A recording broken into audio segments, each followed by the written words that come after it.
बिस्मिल्लाहिर्रहमानिर्रहीम। The blank page official में आपको खुशामदीद कहते हैं। अगर आप नए हैं इस चैनल पर तो सब्सक्राइब ज़रूर करिएगा और बेल आइकन को प्रेस करना ना भूलिएगा। इंडिया के अंदर बढ़ती हुई जो मजहबी इंतहा पसंदी है, इसके बारे में दुनिया बात करती रहती है। हालिया दिनों में आपने देखा कि former American president Barack Obama ने भी इस पर बात की और ओबामा ने ये कहा कि अगर इस चीज़ को रोका ना गया तो इंडिया टुकड़े टुकड़े हो सकता है और इंडिया के यानी बहुत सारे टुकड़े हो सकते हैं अगर ये मुसलमान और क्रिश्चियंस और दीगर जो माइनॉरिटीज़ हैं उनके खिलाफ इसी तरह की पॉलिसीज़ जारी रहीं तो ना। इस सारी मजहबी मुनाफरत या मजहबी नफरत का जो सोर्स है वो दो तीन जमातें हैं जिनको कलेक्टिवली हिंदुत्व की जमातें कहा जाता है, जिनमें सबसे बड़ी आरएसएस है। अब वो आरएसएस के बारे में बाकी सारे थ्रेट्स तो अपनी जगह, ये तो सारे रीजन को थ्रेट है ना, लेकिन जो सबसे बड़ा थ्रेट इंडिया को आरएसएस पोज करती है वो ये कि अगर इंडियन आर्मी के अंदर आरएसएस का नजरिया घुस गया तो ये फिर एक दहशतगर्द आर्मी में कन्वर्ट हो सकती है। और इसका जो सेक्युलर फैब्रिक है, शुरू से लेकर सेक्युलर आर्मी रही है, ये अगर तबाह हो गया तो ये एक आइडियोलॉजिकली दहशतगर्द आर्मी बन सकती है। लेकिन बदकिस्मती के साथ काफ़ी अरसे से बहुत सारे जो एनालिस्ट हैं इस पे ध्यान दुनिया का दिलवाते रहते हैं, लेकिन कोई इस पे ध्यान देने को तैयार ही नहीं है अनफॉर्चुनेटली, जिस वजह से ये जो आरएसएस का गलीज नज़रिया है ये इंडियन आर्मी की रगों में इंजेक्ट किया जा रहा है स्लोली। 2021 में बहुत पहले मैंने इस चीज़ पर बात की थी कि Indian army has been turned into Hindutva force, historical betrayals with Indian Muslims. इस पे मैंने इंडियन आर्मी के अंदर बढ़ती हुई जो हिंदुत्व की आइडियोलॉजी इस पे बात की थी कि कैसे टॉप की लेवल पर ऐसे ऐसे जनरलों को प्रमोट किया जा रहा है मोदी की सरकार में आने के बाद कि वो फिर अपने नीचे जो है इस तरह के गलीज नज़रियात को प्रमोट कर रहे हैं। द प्रिंट इंडिया का बड़ा अखबार है, उन्होंने भी लिखा था कुछ अर्सा पहले कि Akhand Bharat shouldn't enter Indian military gates, army can't afford to lose focus, whenever India's political और military leaders brandish threats during periods of uneasy peace, Pakistan army becomes the main beneficiary। और स्क्रोल ने भी इस पे लिखा था कि India's armed forces are losing their political neutrality, putting national security at risk, military leaders and politicians must act quickly to steam the slide. 2019 में ये एक आर्टिकल आया था, संजीव कृष्ण सूद ने लिखा था। बहुत बड़े थ्रेट की तरफ इन्होंने ध्यान दिलवाना चाहा अपनी फोर्सेस का कि भाई आप सेक्युलर से हिंदुत्व में कहाँ से पढ़ रहे हैं आप लोग। लेकिन बदकिस्मती यह है कि ये जो इदारा है ना ये हाईजेक हो चुका है। बिपिन रावत और उसके बाद जितने भी खास तौर पर टॉप के ऑफिसर्स आए हुए हैं वो चुन चुन के भर्ती किए जा रहे हैं। जो आरएसएस के सिंपैथाइजर्स हैं उन्हीं को लगाया जाता है टॉप की पोजीशनों पे और ये हिंदू मुस्लिम का कोई यहाँ पर नहीं देखा जा रहा। कास्ट सिस्टम भी बहुत ज्यादा हो गया इंडियन आर्मी के अंदर, यानी प्रमोशंस भी जो हो रहे हैं वो भी कास्ट सिस्टम वाला, जो टिपिकल आरएसएस के अंदर कास्ट सिस्टम का तरीकाकार रहा है आज तक 100 साल से ज्यादा हो गया है। आरएसएस के अंदर कभी भी कोई निचली लेवल का जो हिंदू है ना, निचली कास्ट का जो हिंदू है, दलित बरादरी वाला, यहाँ ये कभी भी आरएसएस का लीडर नहीं बना, हेड नहीं बना आरएसएस का, टॉप की पोजीशंस पे आते ही नहीं है। इनको तो छोड़ें, शाखाओं के जो हेड होते हैं वो भी निचली बिरादरी के जो हिंदू होते हैं वो नहीं लगाते आरएसएस वाले। तो ये तो स्ट्रक्चर के अंदर आरएसएस के मैंने कि ब्राह्मणिज्म को ही प्रमोट करना है। तो इंडिया की आर्मी के अंदर भी कुछ ऐसा ही किया जा रहा है। टॉप की पोजीशंस पे आपको आजकल ज्यादा जो मिलते हैं वो ऊपर की जो कास्ट की जो हिंदू होते हैं वो मिलते हैं। इंडियन जुडिशरी के अंदर ये चीज घुस गई है। आप जरा काउंट करें ब्राह्मण कितने जजेस हैं इंडियन जुडिशरी के अंदर। ये मैं कोई इल्जाम नहीं लगा रहा हूं। 10 जनवरी 2023 का इंडियन न्यूज आउटलेट आपको दिखाता हूं, द इंडियन एक्सप्रेस। इन्होंने खबर लगाई कि last 5 years 79% of new high court जजेस upper caste, scheduled caste and minority 2% each.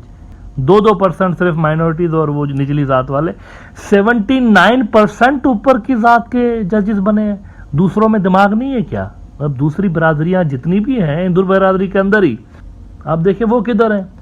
Systematically बुनियादी तौर पर यहां पर इंडिया को, वो जो पुराने जमाने में एक जाहिलाना सिस्टम हुआ करता था इंसानों को जात पात और रंग नस्ल की बुनियाद पर डिवाइड करने का, इंसान तो सारे एक ही है ना बुनियादी तौर पर, लेकिन उनको ये जो डिवाइड करने का फलसफा ये आरएसएस का, यूं समझें कि उनका एक कोर है, सेंटर है। मोदी के आने के बाद आप देख रहे हैं कि जुडिशरी के अंदर, फौज के अंदर जो अहम तरीन इदारे हैं वहां पर आपको अपर कास्ट वाले ज्यादा नजर आ रहे हैं। अब इसका एंड रिजल्ट क्या निकला है? इसका एंड रिजल्ट बड़ा भयानक निकला है। इंडिया की फौज जो है वो हिंदुत्व फोर्स बन चुकी है। कश्मीर के अंदर इंडिया की फौज वही कुछ कर रही है जो कि गली मोहल्ले में आपको आरएसएस, बजरंग दल के दहशतगर्द जो कुछ भी करते हुए नजर आते हैं ना, लोगों को पकड़ के जबरदस्ती जय श्री राम के नारे लगवाते हैं, वही कुछ इंडिया की फौज कश्मीर के अंदर करने लगी है।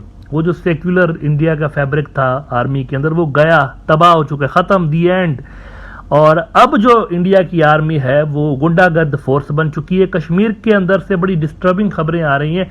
Mehbooba Mufti, former chief minister Kashmir की, कह रही हैं कि इंडिया की जो फौज है हमारे कश्मीरियों को मस्जिद में पकड़ के मस्जिद में जय श्री राम के नारे बंदूक की नोक पे लगवा रहे हैं कश्मीरियों से। आज उन्होंने अपने ट्विटर पर ये डिटेल्स शेयर की कि shocked to hear about army troops from 50 Rashtriya Rifles storming into a mosque at Pulwama and forcing Muslims inside to chant जय श्री राम। अब ये आर्मी है या दहशतगर्दों का टोला है जो बजरंग दल के दहशतगर्द होते हैं? ये आर्मी के काम आपको नजर आ रहे हैं? किसी मस्जिद में घुस के वहां नमाजियों को बोलोगे जय श्री राम बोलो, ये कौन सी आर्मी है? कभी दुनिया में इस तरह की आर्मी देखिए? ये तो दहशतगर्द इस तरह के काम करते हैं ना।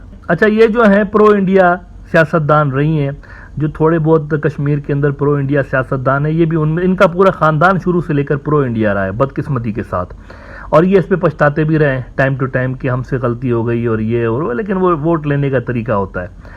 आगे लिखती हैं कि such a move when Amit Shah is here and that too ahead of yatra is simply an act of provocation, request to, जो भी भाई साहब हैं ये, तो इमीडिएटली सेटअप अप्रोब। अप्रोब से क्या होगा भाई? कितनों को आप रोकेंगे? इस तरह के वाकयात तो आम हो पड़े हैं। ये तो मस्जिद के अंदर आपको अभी कश्मीर के अंदर, मस्जिद के अंदर घुस के किया है इन्होंने, वरना तो ये रोजाना इस तरह से कश्मीरियों को पकड़ते हैं ना जब, तो जेलों के अंदर उनसे यही करवाते हैं, जय श्री राम बोलो, ये भजन गा के सुनाओ, इसके सामने सजदा करो, ये करो वो करो, इस तरह की चीजें आम है कश्मीर के अंदर। तो ये आर्मी बना दी गई है इंडिया की जनाब, टोटली तबाह करके उसका जो डीएनए था ना वही तब्दील कर दिया हुआ है मोदी सरकार ने। इंडिया की आर्मी प्रोफेशनल आर्मी से हिंदुत्व की टेरर फोर्स में कन्वर्ट हो चुकी है और वो लोगों से ये काम करवा रहे हैं। अब ये फॉर्मर चीफ मिनिस्टर कह रही है, मैं नहीं कह रहा हूं कि अपनी तरफ से बातें नहीं बना रहा हूं, ये महबूबा मुफ्ती जम्मू एंड कश्मीर की फॉर्मर चीफ मिनिस्टर है, तो वो कोई हवा में तो बात इस तरह नहीं करती ना। उनकी कंस्टिट्यूएंसीज हैं ये सारी जहां से ये वोट ले रही होती हैं, तो वहां तक इनको ये शिकायतें पहुंची हैं कि इंडिया की आर्मी इस तरह की हरकतें कर रही है। सुधरने का चांस है मेरे हिसाब से जीरो, जब तक बीजेपी आरएसएस की सरकार है जीरो। इंडिया की ये जो आर्मी हिंदुत्व आर्मी में कन्वर्ट हो चुकी है, इसको दोबारा से सेक्युलर बनाने में कई साल लग जाएंगे। अभी भी तो देखें 2014 से ये प्रयास चल रहा है ना, तो अभी जाकर आपको इसका एंड रिजल्ट नजर आ रहे हैं, आना शुरू हो गए हैं।